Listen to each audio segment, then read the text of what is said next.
I used to think brain rot was just a joke slang term. People used to describe spending too much time watching stupid, hyper-edited internet clips. I thought it just meant your attention span was getting shorter. I didn't know it was a literal description of what happens to your gray matter when you watch the wrong video. My name is Leo, and until 48 hours ago, I was a perfectly healthy 22-year-old guy living in Seattle.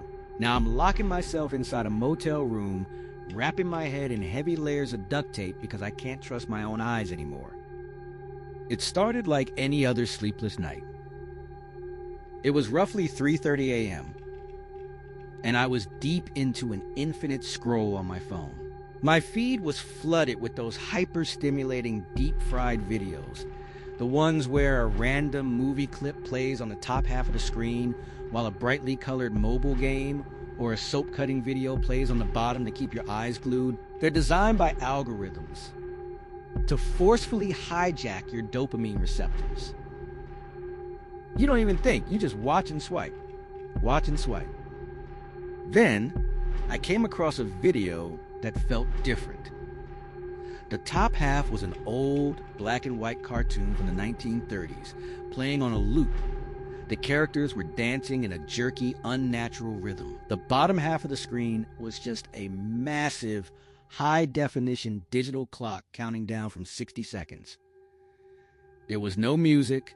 Instead, the audio was a bizarre, overlapping layer of thousands of whispered voices, layered over a low sub-bass frequency that made the glass on my phone vibrate against my fingertips. Normally, I would swipe past something that boring. But I couldn't. My thumb literally froze over the screen.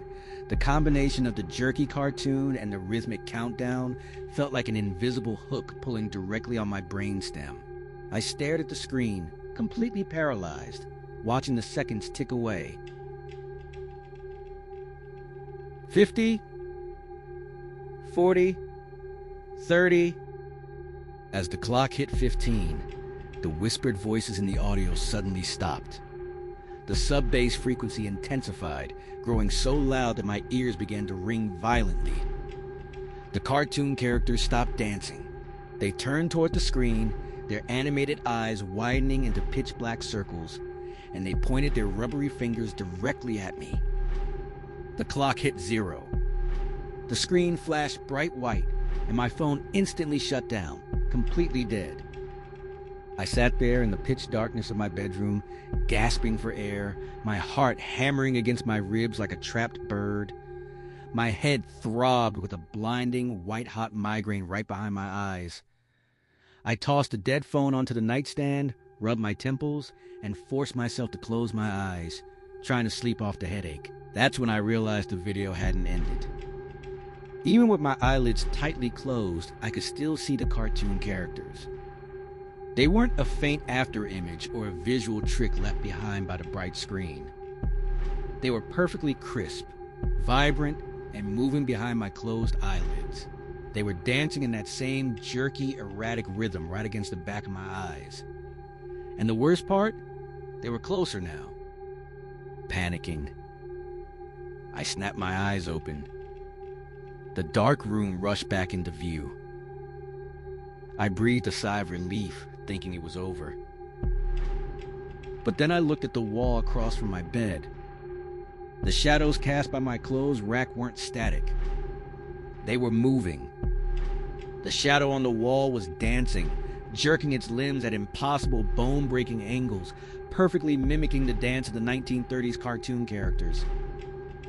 I scrambled out of bed, lunging for the light switch.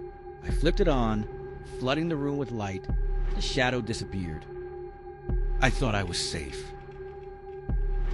I ran into the bathroom to splash cold water on my face. I leaned over the sink, turned on the tap, and looked up into the mirror. My reflection wasn't looking back at me. The version of me in the glass was staring down at its own hands, blinking at a terrifyingly slow rate. Then slowly my reflection raised its head. Its face was completely pale, the eyes wide and hollow.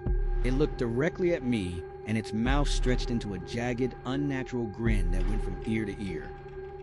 Then, with a sudden, violent movement, the arms of my reflection snapped upward, and it began to do that same erratic cartoon dance right there in the glass. I screamed, backing out of the bathroom and falling onto the bedroom floor. Everywhere I looked, reality was starting to bend into the rhythm of that video. The curtains were swaying in time with the countdown. The dust motes in the air were swirling in patterns. The low hum of my apartment's refrigerator had shifted, perfectly replicating that sub-bass frequency that was still vibrating inside my skull. That video wasn't content. It was a digital virus. It was a visual pattern designed to infect the human visual cortex, overriding how the brain processes reality. It takes over your senses, frame by frame, until your mind can no longer tell the difference between the physical world and the digital rot.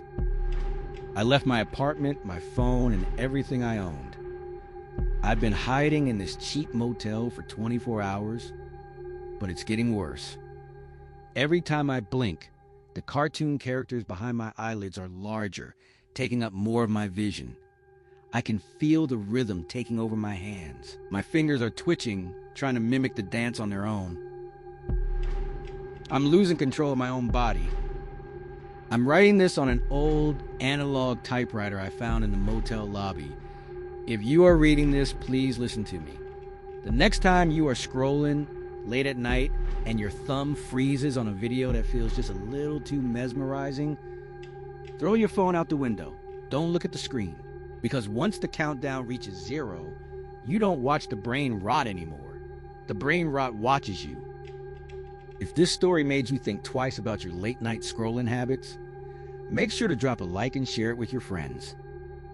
If you have your own creepy digital encounters or terrifying real-life stories, then share with us. We would love to feature your story on the channel. Don't forget to subscribe and hit the bell icon for more dark tales. Sleep well tonight, and put the phone down.